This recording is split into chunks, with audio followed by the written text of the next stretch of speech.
आज हम एक बात कहना जा रहे हैं, परंतु हो सकता है कि बहुत सारे लोगों को इस चीज से काली मिर्ची लग जाए। महादेव महाराज जी हमारी बात से थोड़ा लोगों को बहुत लगती बहुत हो सकता है कि कई लोगों को ये बात लग जाए।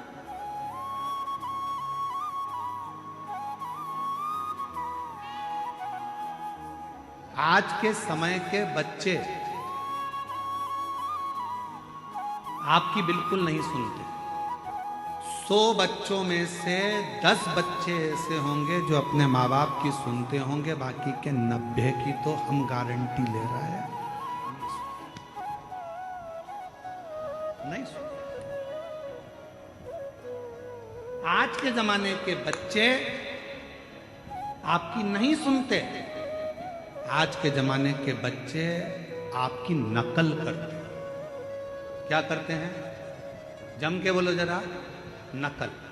पापा ने ऐसा किया था, मम्मी ने ऐसा किया था, दादी ने ऐसा किया था, दादा ने ऐसा करा था, बुआ जी ने ऐसा करा था, नानी जी ने ऐसा करा था। उनने मुझे 500 का नोट दिया तो मैं भी 500 ही दूंगा। उनने अपने व्यवहार में 200 रुपये दिए थे, मैं भी 200 रुपये दूंगा। उनने पिछुड़ी दी थी, पायल दी थी शादी में, मैं भी पायल दूंगी। आज के जमाने के बच्चे आपकी नहीं सुनते। आज के जमाने के बच्चे आपकी नकल करते हैं। तो मेरा निवेदन है, अगर बच्चे आपकी नकल कर रहे हैं तो आप उनको अच्छी नकल दो। दिन भर मोबाइल पकड़कर अगर मम्मी बैठी रहेगी तो बच्चे भी दिन भर मोबाइल पकड़कर बैठे रहेंगे, और अगर मम्मी दिन भर अच्छी किताब लेकर बैठी रहेगी तो बच्चे भी अपनी पुस्तक लेकर बैठे रहेंगे। दादी दिन भर सीरियल देखेगी तो बच्चे भी सीरियल देखेंगे। दादी अगर लड़ाई करेगी तो बच्चे भी लड़ाई करेंगे। इसलिए दादियों से भी निवेदन है कि टीवी पर शिव पुराण सुनना तो बच्चे भी कभी ना कभी सत्संग सुनने की आदत डाल लेंगे। नकल करते हैं बच्चे, माँ जैसा करेगी वैसे बच्चे करेंगे। आज का जमाना है, आज के बच्चे आपकी सुनते नहीं पर नकल पूरी करते हैं। मम्मी ने तुम भी तो इतनी देर से मोबाइल लेके बैठी थी और मुझे पढ़ने बिठा दिया। आज के बच्चे कहते हैं, बोलो दीजिए सही है कि गलत है। थोड़ा सा लोगों को गलत लग सकता है, परंतु हम जो बोल रहे हैं इस व्यासपीठ के माध्यम से आज का बच्चा नकल करता है। मम्मी तुम भी तो रात को 10-10 बजे तक मोबाइल देखती रहती हो और हमको मना करती रहती हो। बच्चे नकल करते हैं। तुम मोबाइल पकड़कर बैठोगी तो तुमसे ज़्यादा तुम्हारी औलाद मोबाइल पकड़कर बैठेगी। तुम दिन भर शॉपिंग करोगी तो तुम्हारी औलाद भी बाइक लेकर जाएगी और मॉलों में शॉपिंग करेगी। तुम अगर 24 घंटे मायके बात करोगी फोन पर तो तुम्हारी औलाद भी फिर टीना मीना गीना नीना से बात करती रहेगी। बस यही चीज। बच्चे आपको और हमको देख रहे हैं, बच्चे घर के माँ बाप को देख रहे हैं। आज के बच्चे आपकी सुनते कम हैं, पर आज के बच्चे आपकी नकल ज़्यादा करते हैं। इसलिए अपने बच्चों को अगर नकल भी सिखा रहे हो तो एक काम करना, रोज आधा 1 घंटा रामायण लेकर, भागवत लेकर, गीता लेकर, शिवपुराण लेकर, ज्ञानेश्वरी लेकर अपने हाथ में लेकर बैठना। तो मुझे उम्मीद है कि आने वाली पीढ़ी भी वो शब्द याद रखे। हम क्या दे रहे हैं? कल महादेव महाराज जी वो बुजुर्ग से महाराज जी आए थे ऊपर थोड़ा विश्राम कर, क्या नाम था? नेत्र आए, माइक तो दो जरा। कौन से महाराज जी थे? महाराज मुकुंद काका जाट देवळेकर। मुकुंद काका जाट देवळेकर। मुकुंद महाराज जी, प्रणाम। बैठिए। कल उनको दर्शन हमने किए मुकुंद महाराज जी के। उनके सुपुत्र भी कीर्तन का, सुपुत्र के सुपुत्र भी भगवत भजन। जैसे महादेव महाराज जी, नारायण महाराज जी आपके बच्चों से मिले, जैसा आप सत्संग में डूबे हुए हो वैसे ही आपके बच्चे सत्संग में। आपको सत्संग, महादेव महाराज जी आप लोगों, नारायण महाराज जी आपको सत्संग आपके पिता से प्राप्त हो। पिता को सत्संग उनके गुरु और पिता से प्राप्त हो, और वो जो आपने आपके पिता से सीखा वो आपने अपने बच्चों को दिया, और बच्चे भी आने वाली पीढ़ी को देकर जाएंगे। ये निश्चय, ये खुशी है, ये प्रसन्नता है।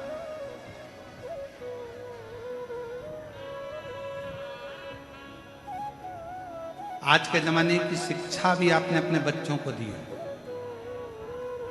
और जो संस्कारों की शिक्षा है वो भी अपने बच्चों को दी।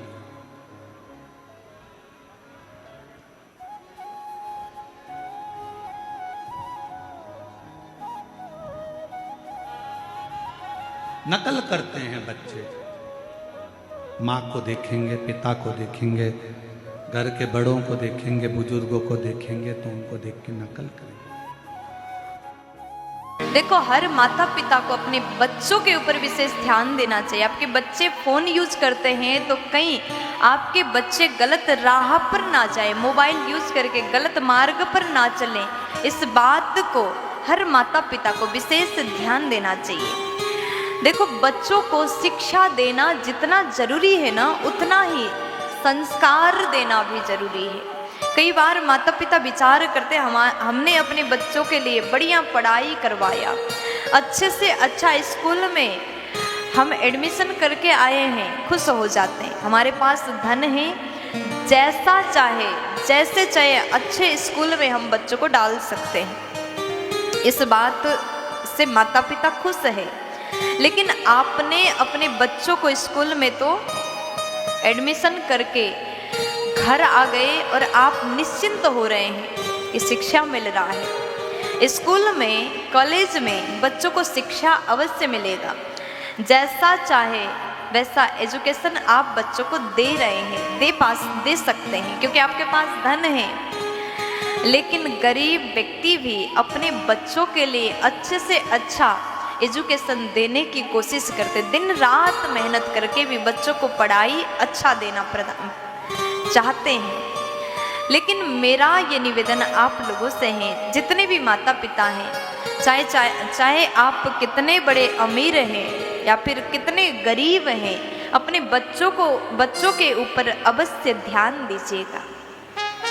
अपने बच्चों को इतना भी फ्री मत छोड़िए वो गलत राह पर चलने लग जाए।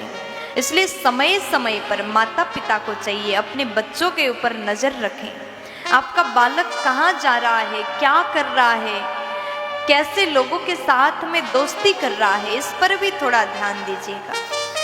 कहते हैं स्कूल में, कॉलेज में बच्चों को शिक्षा तो अवश्य मिलता है, लेकिन जो संस्कार है ये स्कूल में नहीं मिलता, ये कॉलेज में नहीं मिलता, ये घर से मिलता है।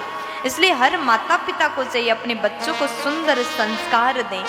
थोड़ी देर उनके साथ में बैठ करके अपनी बातें सुनाने लग जाएं और उनसे भी थोड़ा बहुत सुनने की कोशिश करिए।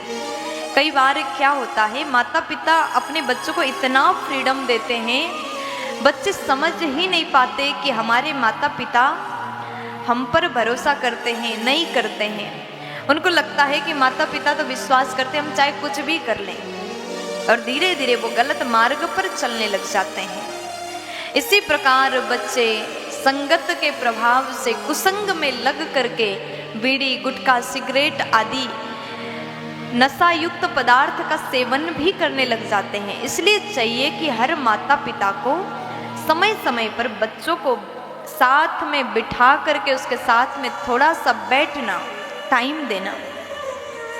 कई बार माता पिता विचार करते हम तो बहुत बिजी हैं, हमारा लाइफ बहुत बिजी है, हमको भी ऑफिस जाना है, काम करना है, बिजनेस करना है।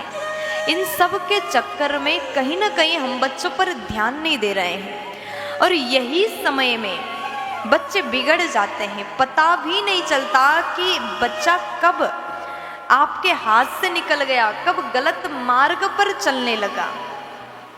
आपने मोबाइल फोन दे रखा है, आप सोच रहे हैं कि बच्चा पढ़ रहा है, स्कूल हम भेज रहे हैं, टाइम पर पैसा दे रहे हैं, सब खर्चे कर रहे हैं। हो सकता है आपके बालक कुसंग में पढ़ के मोबाइल में गंदे चीज़ें भी देखने लग जाए, इसलिए उसका भी विशेष ध्यान देना माता पिता का कर्तव्य है।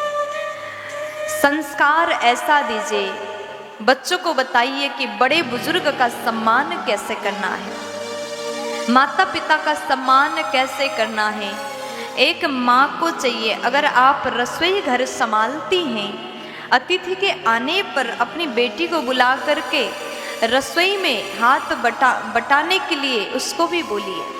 थोड़ा बहुत काम अपने बच्चों को, चाहे बेटा हो चाहे बेटी हो, बेटा हो चाहे बेटी हो, दोनों को थोड़ा बहुत घर के काम तो आना चाहिए। माता को चाहिए कि आप तो कुकिंग करती हैं, आप तो भोजन बनाती हैं, लेकिन अपने बच्चों को भी थोड़ा बहुत सिखाइए।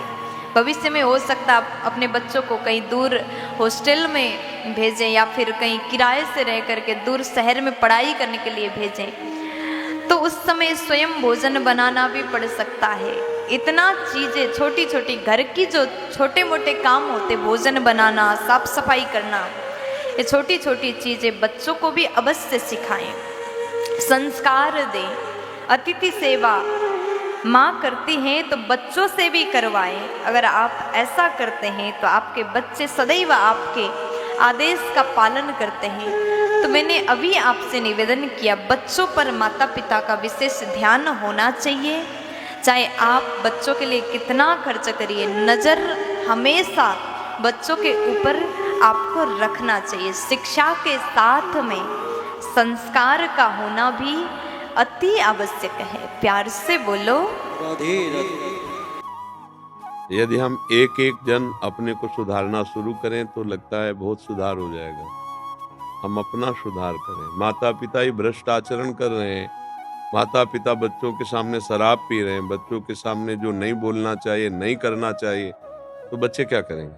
आपको जब बोतल ला के देंगे तो उनके मन में नहीं आएगा कि मैं भी कभी पीऊं, देखूं कि पापा पीते हैं कैसा होता है। आप असावधान हैं, जो आपकी पति पत्नी के हास प्रयास में तुम्हारा बच्चा देख रहा है, सयाना हो चुका है, तुम्हें ज्ञान नहीं, तो फिर वो क्या करेगा? वो भी गंदे आचरणों में उतरेगा। आप खुद अपने आचरणों से शिक्षा दे सकते हैं परिवार को, देश को। आचरण शिक्षा देता, भाषण नहीं। भाषण तो बहुत हो रहा है। अगर किसी के ऊपर शिक्षा का प्रभाव पड़ता है तो आचरण से पड़ता है। हम आचरण सही करें, हम सच्ची पत्नी बने, सच्चे पति बने, सच्चे पुत्र बने, सच्चे समाज सेवक बने, तो सबका कल्याण हो सकता है, सबका मंगल हो सकता है। पर प्रायः हम सब अपने धर्म से चूक जाते हैं और हम चाहते हैं दूसरा धर्म से चले और हम अधर्म से चले। कोई बात नहीं, कभी ऐसा नहीं हो सकता। पहले हमको अपने ऊपर शासन करना पड़ेगा। एक महात्मा के पास एक परिवार के जन गए और कहा, हमारा बच्चा गुड़ बहुत खाता है, आप मना कर दो, आपकी श्रद्धा विश्वास के कारण बात आपकी मान लेगा। तो उनका अगले रविवार को आना आए, तो उनका बेटा गुड़ मत खाया करो। उनके माता पिता ने कहा, ये बात आप उसी दिन कह सकते थे महाराज जी, आज क्यों कहा? बोले, मैं खुद गुड़ खाता था, 1 हफ्ता हो गया छोड़ दिया, अब बोला। ये अगर हमारे आचरण सही नहीं, हम बच्चों को ब्रह्मचर्य सिखाएं, हमारे आचरण से नहीं हम बच्चों को कहें कि नशा ना करो, हमारे आचरण से नहीं उनको कहें बॉयफ्रेंड मत बनाना, गर्लफ्रेंड मत बनाना, ये तो आपका उपदेश काम नहीं करेगा। अपने आचरण सही करो, नाम जप करो। अब आप जिस पर भी संकल्प करोगे उसका चरित्र बदल सकते हो, उसका जीवन क्योंकि आप में पावर आ गया है। आज कौन बैठ करके भगवत लीला का गायन घर में करता है? समय मिला टीवी चला ली। पहले था कि बच्चों को बैठाल करके शास्त्रों की बातें सुनाए, देखो अमुक संत ऐसा करें, अमुक शास्त्र ऐसा करें, संयम से चलना। हर बच्चे को सिखाया, प्रातः काल उठकर भूमि को प्रणाम करो, माता पिता को प्रणाम करो। कहाँ पवित्रता है, कहाँ सभ्यता है? प्रातः काल उठ के रघुनाथा मात पिता गुरु नावै माथा, कहाँ रह गया? कौन बच्चा अपने मम्मी पापा के चरण छूता है?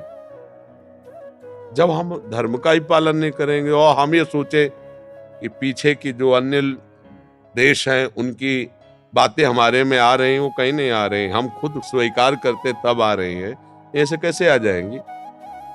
गंदी बात विदेश में ही थोड़ी कि हमारे देश में थे ही नहीं, ऐसा नहीं है। कभी भी किसी भी युग में बराबर पलड़ा रहता है। ऐसा नहीं होता है कि जब राम जी अवतरित हुए तो मुनियों को खा खा करके राक्षसों ने हड्डियों का ढेर लगा दिया था। प्रभु ने पूछा, ये ढेर किसका है? तो बोले, जानकर अनजान बन रहे हो प्रभु, ये ऋषियों की हड्डियां निशाचरों ने खा खा कर ऋषियों को ऐसे तब भुज उठाए प्रण की निश्चरहीन मय करो। त्रेता युग की बात कह रहे हैं। हर युग में आसुर होते हैं, हर युग में दैवी संपदावान होते हैं। अब आप क्या ग्रहण करना चाहते हो, दैवी संपदा या आसुरी भाव? तो हम अगर कहें कि पाश्चात्य सभ्यता, नहीं भैया, हमारे भी देश में था, है, रहेगा। अब आप स्वीकार क्या करते हैं? आप देखो, हम अगर विदेशियों की निंदा करते तो आओ इस पक्ष में, कंठी माला धोती चोटी, हरे कृष्णा हरे कृष्ण, सैकड़ों आपको विदेशी दिखावें, लूटते हैं रज में, और आपके वस्त्र हट रहे हैं, आपका तिलक हट रहा है, आपकी सभ्यता हट रही, वो प्रभाव दिखा रहे हैं क्या? हमारा देश का ऐसा प्रभाव है कि पशुवत आचरण करने वाले भी कृष्ण बोल रहे हैं, और हमारे घर में बैठे हमारे देश के लोग पशुवत आचरण को, तो उनका दोष है या आपका दोष है? मैं बताओ, उनका दोष है। वो आके यहाँ प्रचार प्रसार कर रहे हैं कि तुम इतने कपड़े पहनो, तुम ऐसे करो। तुम क्यों देखते हो उनकी बात? अगर उनका गुण देखो तो तुम्हारे अंदर भाव आ जाए। जो जानते ही नहीं रामकृष्ण क्या है, वो गा रहे हैं हरे कृष्णा हरे, और नाच रहे हैं। सैकड़ों की मंडलियां वृंदावन में आती है ना, सैकड़ों केवल विदेशी, धोती कुर्ता तिलक कंठी चोटी, ये हमारा सनातन धर्म।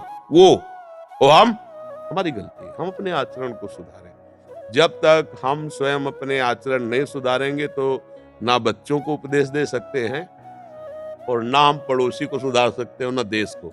हमारी बात होती है सीधे देश की, वो आचरण हम अपने इतने के नहीं सुधार सकते। तो कहे ये तो फिर विनोद ही है, भाषण दे के दूसरों को प्रभावित करना है तो बहुतों को आता है, आचरण से चला जाए तो भी बात बनेगी, भाषण से तो बात